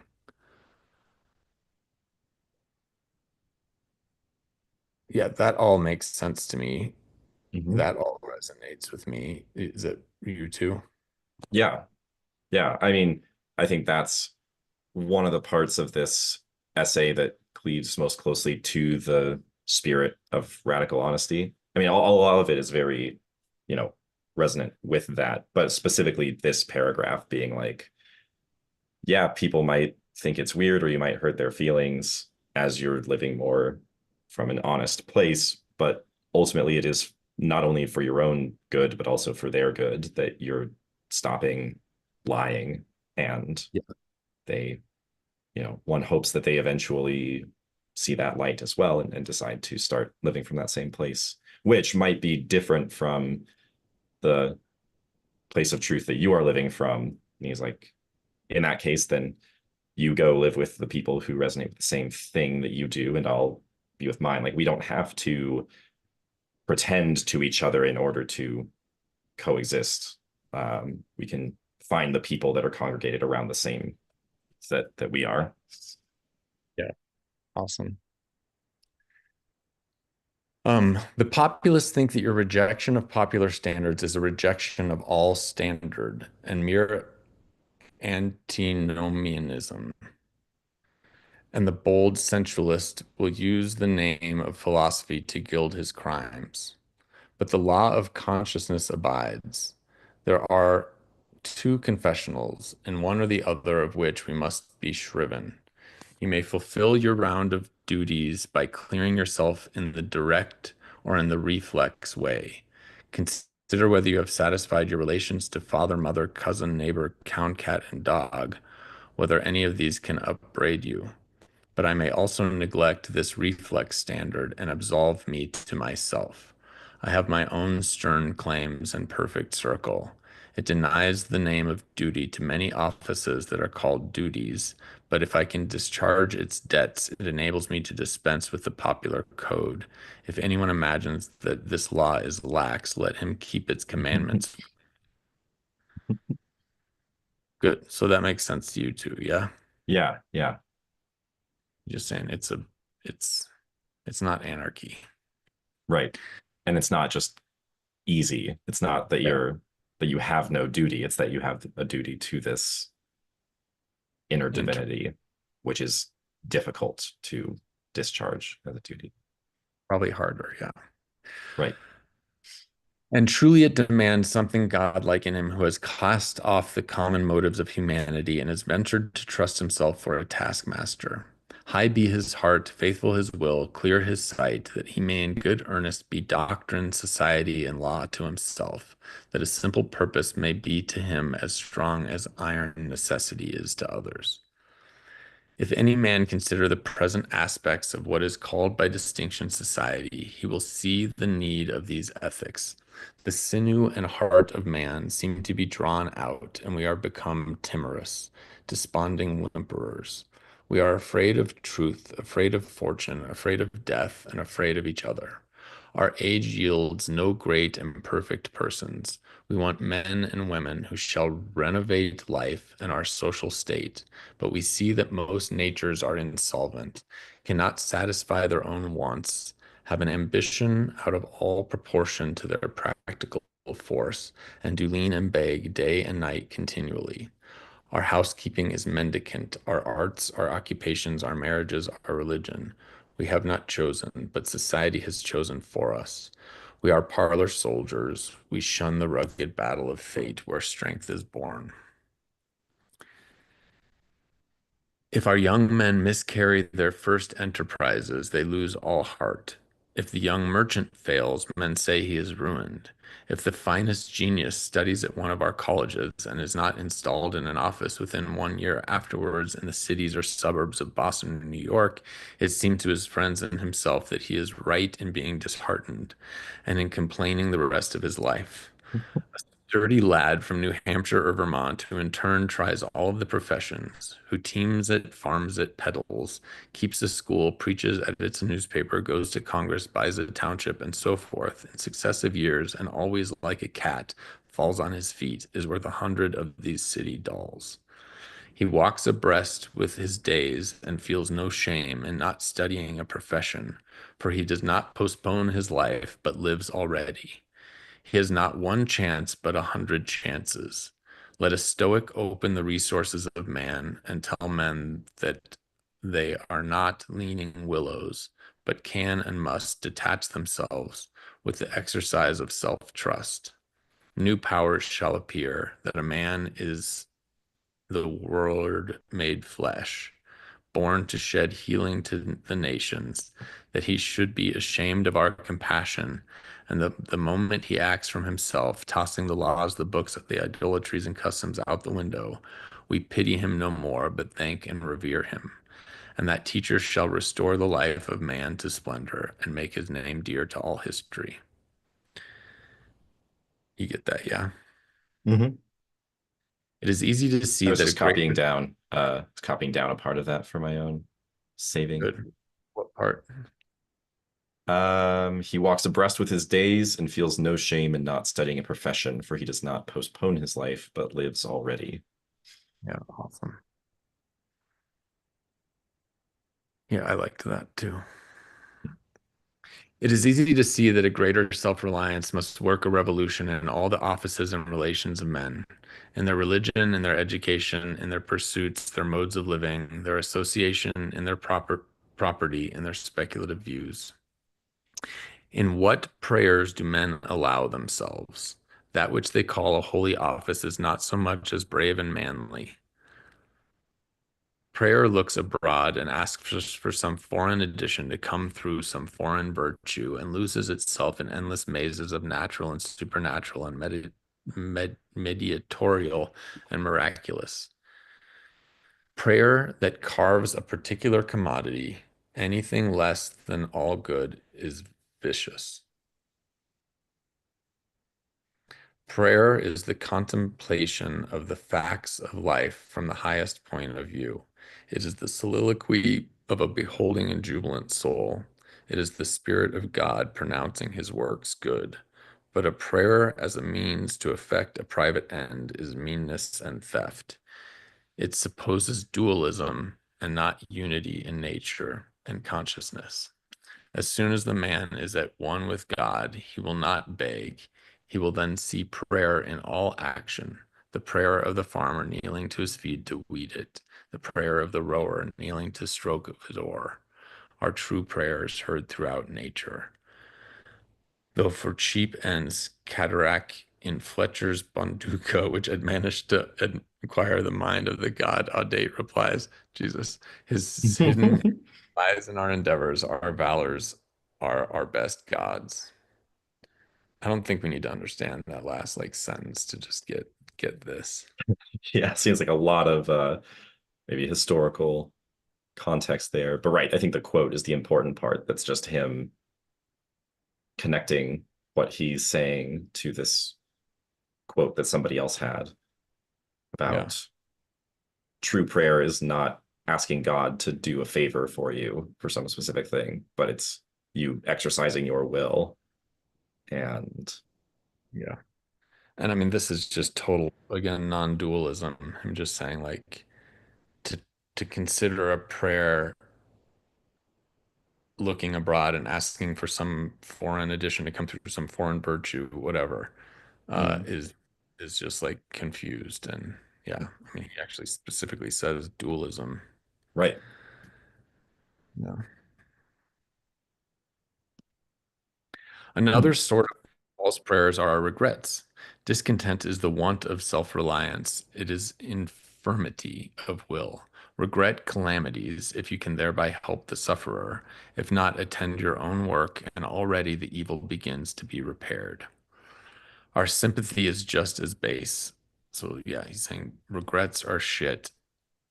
You start, yeah, attend your own work, and already the evil begins to be repaired, as opposed to It regret. feels like a circle of control versus circle of concern thing of, yeah, if the bad situation you're observing can't be helped by your worrying about it, then don't worry about it and just do what is in your control, do your own work, and you are being a force for good in that way. Good. Our sympathy, I like this. My mom would have really liked this. She died recently. Our Hmm. sympathy is just as base. We come to them who weep foolishly and sit down and cry for company instead of imparting to them truth and health in rough electric shocks, putting them once more in communication with their own reason. Yeah, like my mom was such like a tough love type. The secret of fortune is joy in our hands. Welcome evermore to gods and men is the self-helping man. For him, all doors are flung wide, all tongues greet, all honors crown, all eyes follow with desire. Our love goes out to him and embraces him because he did not need it. Mhm. We solicitously and apologetically caress and celebrate him because he held on his way and scorned our disapprobation. The gods love him because men hated him. To the persevering mortal, said Zoroaster, the blessed immortals are swift.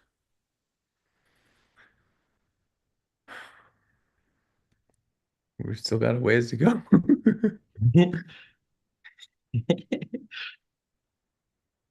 All right, let's stick with it. I mean, whatever. You can do whatever you want.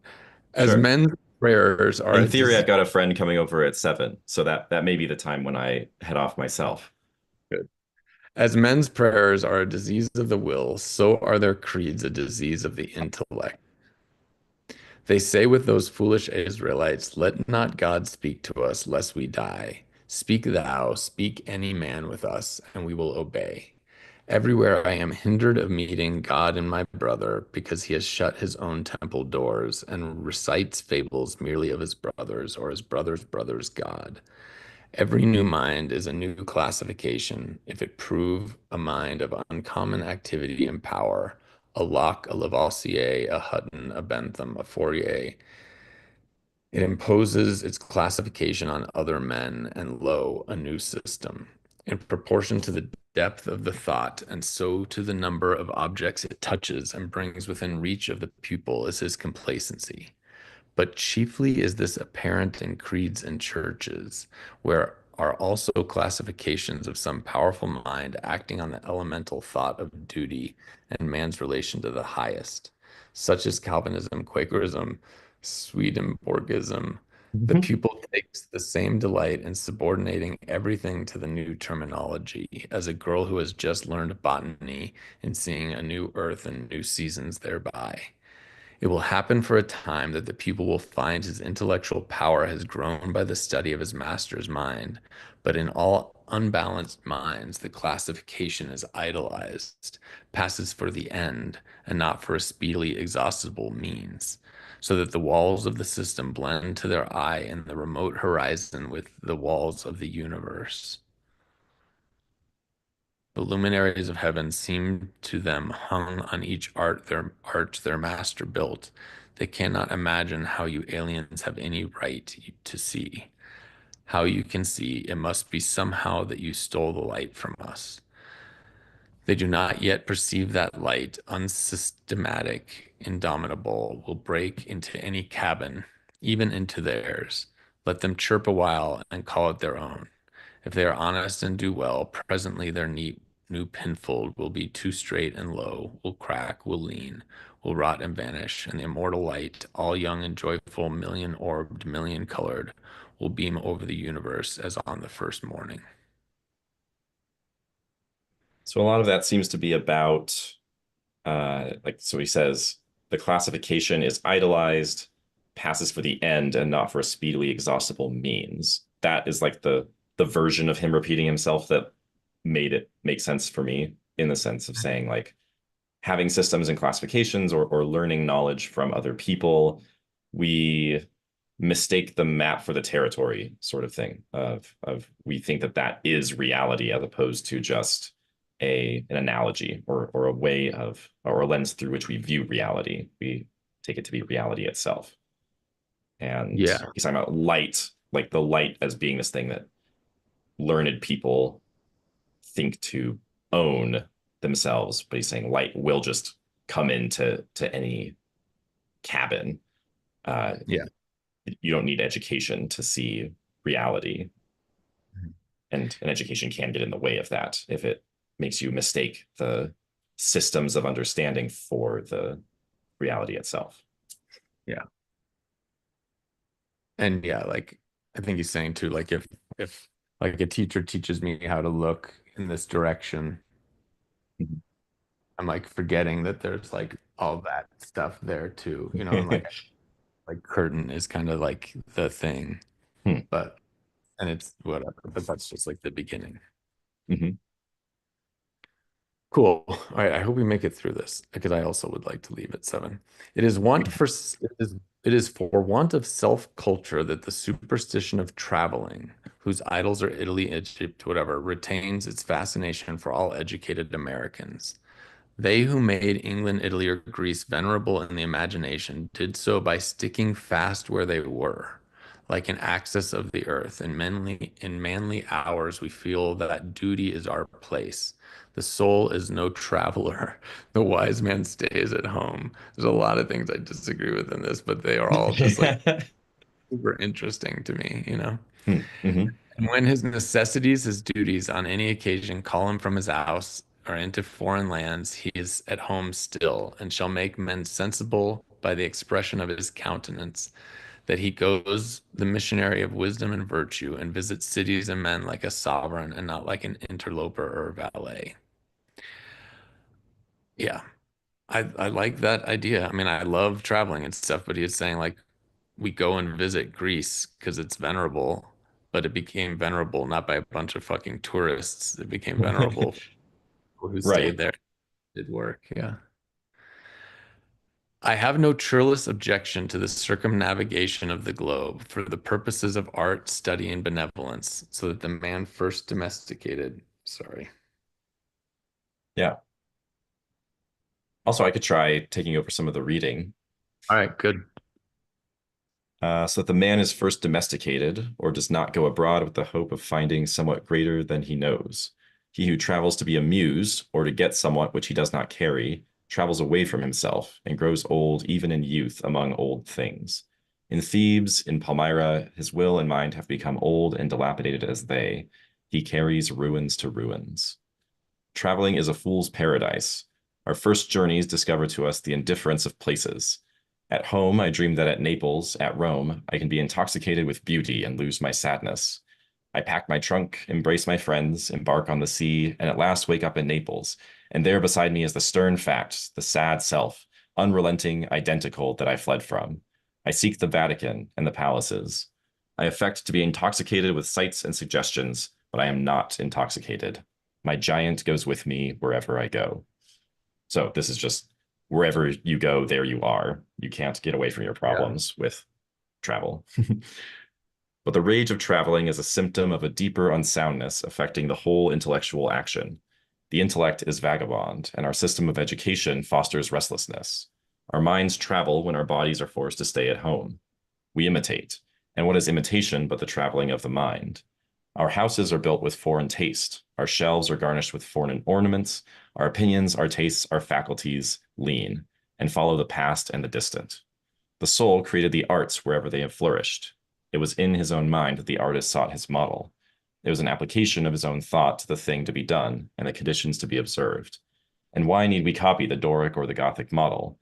Beauty, convenience, grandeur of thought, and quaint expression are as near to us as to any.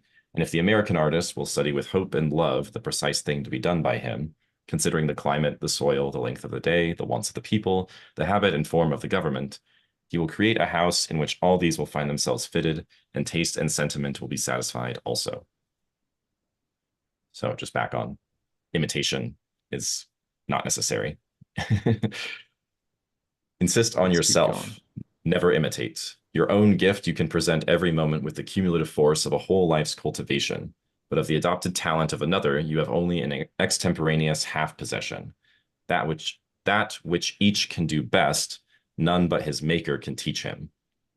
God, presumably. No man yet knows what it is, nor can, till that person has exhibited it.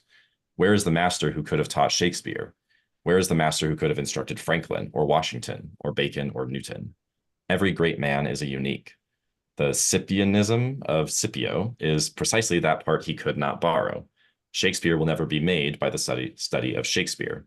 Do that which is assigned you, and you cannot hope too much or dare too much. There is at this moment for you an utterance brave and grand as that of the colossal chisel of Phidias, or trowel of the Egyptians, or the pen of Moses or Dante, but different from all these. Not possibly will the soul, all rich, all eloquent, with thousand cloven tongue, deign to repeat itself. But if you can hear what these patriarchs say, surely you can reply to them in the same pitch of voice. For the ear and the tongue are two organs of one nature. Abide in the simple and noble regions of thy life, obey thy heart, and thou shalt reproduce the foreworld again. As our religion, our education, our art look abroad, so too does our spirit of society. All men plume themselves on the improvement of society, and no man improves. Society never advances. It recedes as fast on one side as it gains on the other. It undergoes continuous changes. It is barbarous, it is civilized, it is Christianized, it is rich, it is scientific, but this change is not amelioration. For everything that is given, something is taken. Society acquires new arts and loses old instincts. What a contrast between the well-clad, reading, writing, thinking American with a watch, a pencil, and a bill of exchange in his pocket, and the naked New Zealander, whose property is a club, a spear, a mat, and an undivided 20th of a shed to sleep under. But compare the health of the two men, and you shall see that the white man has lost his aboriginal strength. If the traveler tell us truly, strike the savage with a broad axe. In a day or two the flesh shall unite and heal as if you struck the blow into soft pitch, and the same blow shall send the white to his grave. The civilized man has built a coach, but has lost the use of his Hold on one feet. second. Yes, yes. I'm curious, like your opinion on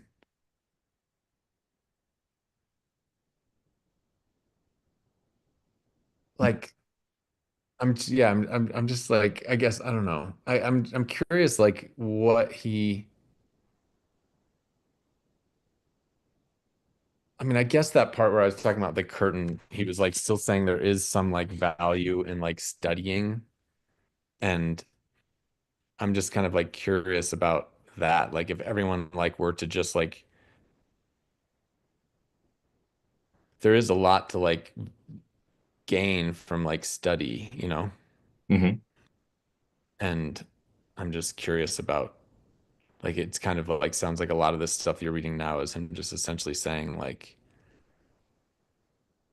yeah, we should just look within, you know? Yeah, I mean this paragraph um it makes me think of like Michael Pollan's work about Mhm. like the Western diet and that sort of stuff and these like diseases of modernity that it's um yeah, countering this narrative of just ever upward progress and like we're always getting better without making any sacrifices. And Emerson here is pointing to this same sort of idea that like a person without all the benefits of civilization could survive a lot of shit that like a civilized person could not. Yeah. Do you feel like you need to go or do you want to keep going? Let me just check. Yeah, so far so good. And keep going. How much farther do we have? I know the We have, very I, bottom is like I don't think we're gonna, references. yeah, those are references. So I don't think we're gonna make Sure. it. Let's just do the last two and then this one Okay. is a little, but So are we skipping ahead then? a little bit, yeah. Okay.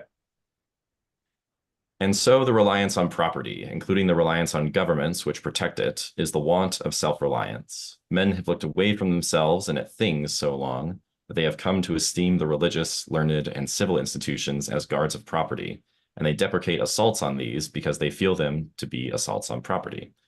They measure their esteem of each other by what each has and not by what each is. but a cultivated man becomes ashamed of his property out of new respect for his nature.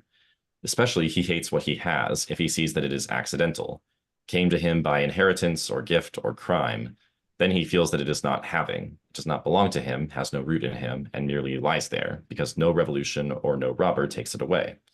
But that which a man is does always by necessity acquire, and what the man acquires is living property, which does not wait the beck of rulers or mobs or revolutions or fire or storm or bankruptcies, but perpetually renews itself wherever the man breathes. Thy lot or portion of life, said the Caliph Ali, is seeking after thee. Therefore be at rest from seeking after it. Our dependence on these foreign goods leads us to our slavish respect for numbers. The political parties meet in numerous conventions, the greater the concourse, and with each new uproar of announcement, the delegation from Essex, the Democrats from New Hampshire, the Whigs of Maine, the young patriot feels himself stronger before by a new thousand of eyes and arms. In like manner, the reformers summon conventions, and vote and resolve in multitude. Not so, O friends, will the God deign to enter and inhabit you, but by a method precisely the reverse. It is only as a man puts off all foreign support and stands alone that I see him to be strong and to prevail. He is weaker by every recruit to his banner. Is not a man better than a town? Ask nothing of men, and in the endless mutation, thou only firm column must presently appear the upholder of all that surrounds thee. He who knows that power is inborn, that he is weak because he has looked for good out of him and elsewhere, and so perceiving throws himself unhesitatingly on his thought, instantly rights himself, stands in the erect position, commands his limbs, works miracles, just as a man who stands on his feet is stronger than a man who stands on his head. So use all that is called fortune. Most men gamble with her and gain all and lose all as her wheel rolls. But do thou leave as unlawful these winnings, and deal with cause and effect, the chancellors of God. In the will work and acquire, and thou hast changed the wheel of chance, and shalt sit hereafter out of fear from her rotations. A political victory, a rise of rents, the recovery of your sick, or the return of your absent friend, or some other favorable event, raises your spirits, and you think good days are preparing for you. Do not believe it. Nothing can bring you peace but yourself. Nothing can bring you peace but the triumph of principles. That feels very Buddhist to me, that last bit there. Well, thank you for sticking with me through it. Yeah. I've been interested in reading this for a while now, and so this was a very good excuse, quote unquote, to do it.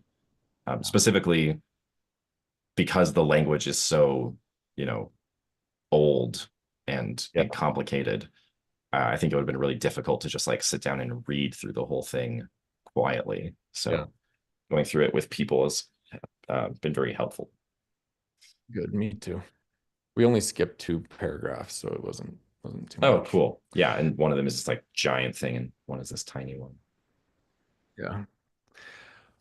Well, thanks, man. I appreciate you sticking through it, and yeah, I'll see you at the next one. Yeah, sounds good. Thanks for putting this on. Talk to you later. Talk to you later.